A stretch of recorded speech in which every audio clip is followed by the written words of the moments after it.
wabarakatuh. Kembali berjumpa dengan saya Hersun Arif dari Forum News Network.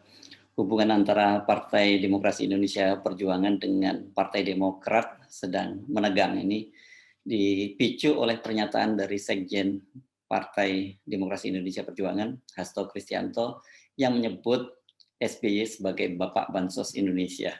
Julukan ini sangat menarik. Kenapa? Alasannya Pak Hasto menyebut itu karena menurut dia bahwa SBY itu bisa bertahan menjadi presiden pada periode kedua itu karena memainkan politik bansos. Jadi mengutip sebuah penelitian dilakukan oleh seorang associate professor dari Australian National University, Marcus Meissner, Hasto menyebut bahwa pada tahun 2008 atau sampai 2009, yakni menjelang pemilu atau pilpres pada periode kedua masa jabatan SBY itu menggelontor dana besar-besaran, dana bansos, itu nilainya sekitar 2 miliar US dollar. Begitu Hasto menyebut datanya. Itu menurut Hasto adalah hasil penelitian, jadi dia tidak ngarang-ngarang.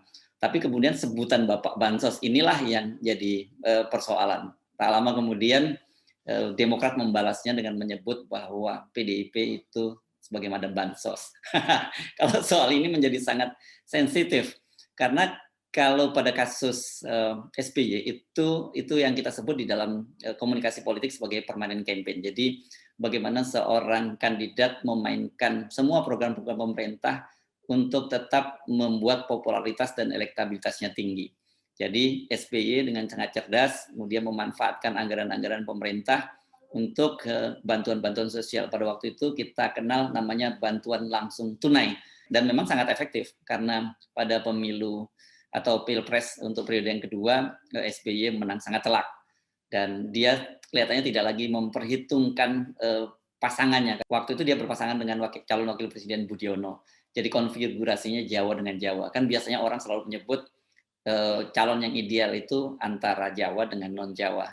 Nah, ini formula ini dilakukan oleh SBY pada saat periode yang pertama dia berpasangan dengan Yusuf Kala, jadi Jawa dan non Jawa. Tapi kelihatannya SBY cukup percaya diri pada periode kedua dengan popularitasnya yang tinggi dan kemudian program-program bantuan langsung tunai tadi, dia memang terbukti kemudian berhasil memenangkan Pilpres 2009, dan yang kita perlu catat pada Pilpres 2009 itu dia kembali mengalahkan Megawati.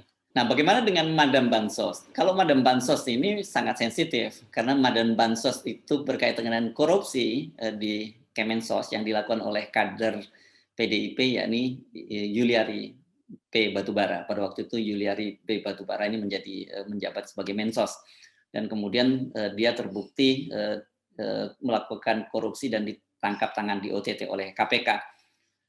Bukan hanya Yuliari sebenarnya, banyak sekali kader-kader PDIP yang disebut-sebut terlibat dalam kasus bansos, yakni mulai disebut misalnya Ketua Komisi 3 Herman Heri, kemudian mantan Wakil Ketua Komisi 8 Ihsan Yunus, dan yang paling seru itu disebut keterlibatan dari seorang yang oleh media disebut sebagai Madam Bansos. Ciri-cirinya sebenarnya bagi publik sudah bisa menduga siapa yang dimaksud dengan Madam Bansos. Dari namanya, Madam itu pasti dia seorang perempuan. Kemudian jabatannya cukup tinggi, sangat tinggi bahkan, karena menurut beberapa kesaksian di kalangan pegawai Kemensos, Menteri Yuliari Batubara tidak berani mengambil pungutan, tidak memberikan pungutan fee untuk paket bansos yang dikelola atau yang jatah bansos dari Madam Bansos ini. Jadi Anda bisa hitung ini, bisa kira-kira siapa figur yang disebut sebagai Madam Bansos ini, karena pertama tadi posisinya pasti diperkirakan dia akan lebih tinggi dari Yuliari. Yuliari ini jabatannya di DPP PDIP dia wakil bendahara umum, dan dia juga seorang menteri. Jadi kalau seorang menteri wakil bendahara umum tidak berani mengambil fee dari paket bansos ini, pasti posisinya lebih tinggi dari Yuliari. Karena itu isu ini menjadi sensitif, dan Demokrat dengan cerdik memainkan itu. Bukan hanya soal Madam Bansos yang disorot oleh Demokrat. Demokrat juga mempertanyakan soal Harun Masiku. Nah, kalau Harun Masiku itu langsung berkaitan langsung dengan Hasto Kristianto, karena media waktu itu juga menyebut-nyebut adanya keterlibatan Hasto. Walaupun sampai sekarang kemudian tidak bisa dibuktikan karena Harun Masiku raib. Sudah lebih dari 500 hari Harun Masiku tidak ketahuan di mana rimbanya.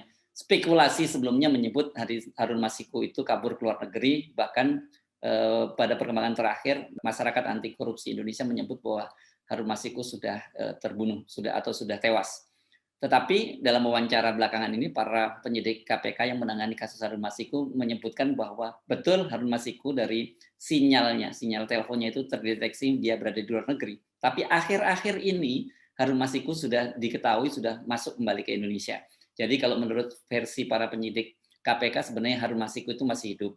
Jadi kalau sekarang ada pelemahan KPK yang dilakukan oleh pemerintah, dan kemungkinan ini menutupi kasus-kasus korupsi besar termasuk kasus Harun Masiku. Jadi kita tidak perlu kaget kalau kemudian suatu hari kita mendengar bahwa kasus Harun Masiku itu di SP3 seperti pada kasus korupsi BLBI yang dilakukan oleh Samsud Nur Salim dan Harun Masiku kembali melenggang ke Indonesia. Jadi perang terbuka antara Demokrat dan PDIP ini memang sangat menarik. Kan seperti disebutkan sebelumnya, Hasto Kristianto menyatakan bahwa mereka menutup pintu untuk koalisi dengan Demokrat dan PKS. Alasannya dengan PKS adalah ideologis, sementara untuk Demokrat menurut dia DNA-nya berbeda karena Demokrat adalah partai elektoral, sementara PDIP adalah partai ideologis yang berbasis massa. Kita pada waktu itu banyak yang bingung sebenarnya apa yang dimaksud dengan partai elektoral ini, karena tidak ada terminologi semacam itu di dalam teori-teori ilmu politik, karena memang semua partai politik basisnya elektoral. Rupanya yang dimaksud oleh Hasto elektoral ini berkaitan dengan bansos tadi, karena dengan bansos yang dikelola secara cerdik pada masa pemerintahan SBY kemudian berhasil mendongkrak elektoral dari SBY pada waktu itu dan dia terpilih kembali pada periode yang kedua. Mengapa PDIP begitu dendam pada Demokrat? Sebenarnya pertanyaan lebih khususnya mengapa Megawati begitu dendam pada SBY, itu saya kira lebih tepat pertanyaannya. Ini kelihatannya berkaitan dengan dendam di masa lalu. Kita tentu masih mencatat bahwa SBY ini pernah menjadi pembantu dari Presiden Megawati. Pada waktu itu SBY menjadi Menko Polhukam. Megawati pernah bertanya kepada SBY apakah SBY akan maju pada Pilpres 2004 dan jawaban dari SBY pada waktu itu dia tidak punya rencana atau niat untuk maju pada Pilpres 2004. Tapi seperti kita ketahui kan kemudian SBY maju pada Pilpres 2004 dan dia berpasangan dengan Yusuf Kala. Jadi ini juga dua-duanya adalah Menko pada masa pemerintahan Megawati. Megawati sendiri pada waktu itu maju sebagai capres berpasangan dengan mantan ketua umum PBNU Hasyim Muzadi. Hasilnya kita ketahui Megawati dikalahkan oleh SBY. Pada Pilpres 2009 Megawati kembali menantang SBY dan Megawati berpasangan dengan Prabowo. Lagi-lagi Megawati dikalahkan oleh SBY. Dua kali kalah dari SBY ini tampaknya sangat membekas di dalam hati Megawati. Dan seperti dikatakan oleh Hasto bahwa pada pemilu 2019 atau Pilpres 2019 itu penuh kecurangan. Bukan hanya persoalan bantuan bansos atau BLT, bantuan langsung tunai yang dimainkan, juga DPT, daftar pemilih tetap juga dimainkan. Sebab menurut Hasto dia pada waktu itu menjadi saksi di KPU dan dia mengetahui persis bahwa ada terjadi permainan DPT sehingga SBY bisa menang telak melawan Megawati. Latar belakang inilah yang menjelaskan sebenarnya mengapa kemudian saat ini PDIP seperti menutup pintu berkoalisi dengan Partai Demokrat. Polemik antara PDIP dengan Demokrat ini tentu saja sangat menarik karena dua-duanya itu pernah punya akses yang sangat kuat di kekuasaan. SBY, Demokrat, pernah menjadi presiden selama 2 periode. Tentu saja dia punya akses dan sumber informasi yang kuat di kekuasaan. Sementara PDIP sekarang adalah partai penguasa dan yang menjadi presiden adalah petugas partai PDIP, yakni Presiden Jokowi. Jadi kalau mereka saling bongkar, ini saya kira publik yang akan untung. Nah, kita akan dorong terus mereka saling bongkar dan kemudian semuanya menjadi transparan. Apa sebenarnya agenda dari PDIP dengan menyatakan dia tidak akan berkoalisi dengan Partai Demokrat dan PKS? Ini kalau kita ikuti logika berpikir dari Hasto adalah rupanya ada keinginan dari PDIP untuk membuat garis yang tegas sejak awal karena ada agenda besar dari PDIP. Mereka ingin pada Pilpres 2024 itu hanya ada 2 calon presiden saja. Alasannya dimukakan oleh Hasto ini supaya politiknya tidak berbiaya mahal dan kemudian tidak terjadi polarisasi sehingga terjadi 2 putaran. Karena kalau terjadi 2 putaran itu memang menjadi sangat mahal dan polarisasi di masyarakat semakin dalam. Tetapi di balik agenda itu kita menjadi tahu sebenarnya apa yang diinginkan oleh PDIP. Dengan adanya hanya 2 calon, kita akan tahu ada ribut-ribut antara Puan dengan Ganjar. Dan kita tahu bahwa sekarang ini tingkat popularitas dan elektoral dari Puan itu sangat rendah.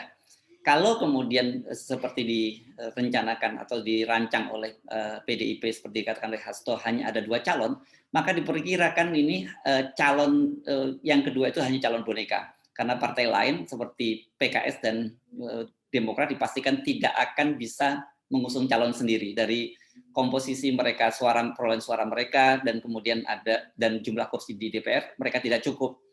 Karena itu kalau semua bisa digalang oleh PDIP menjadi satu kubu, maka kalau toh kemudian ada 2 calon presiden, maka dipastikan calon presiden berikutnya adalah calon pendamping. Nah, kalau sudah calon pendamping, maka misalnya kita bayangkan misalnya begini, Puan dan berpasangan dengan Prabowo Subianto. Benar kedua popularitas dan juga elektabilitasnya rendah. Tetapi kalau kemudian dipilih calon lain yang elektabilitasnya jauh lebih rendah, maka Prabowo dan Puan akan terpilih. Kira-kira semacam itu agenda yang tengah diusung oleh PDIP. Tetapi tentu saja tidak semudah yang dipikirkan oleh Hasto. Banyak sekali kepentingan-kepentingan partai politik dan mereka belum tentu menurut begitu saja dengan keinginan dari PDIP. Jadi pertarungan masih akan seru dan masih panjang. Ada waktu 2 tahun.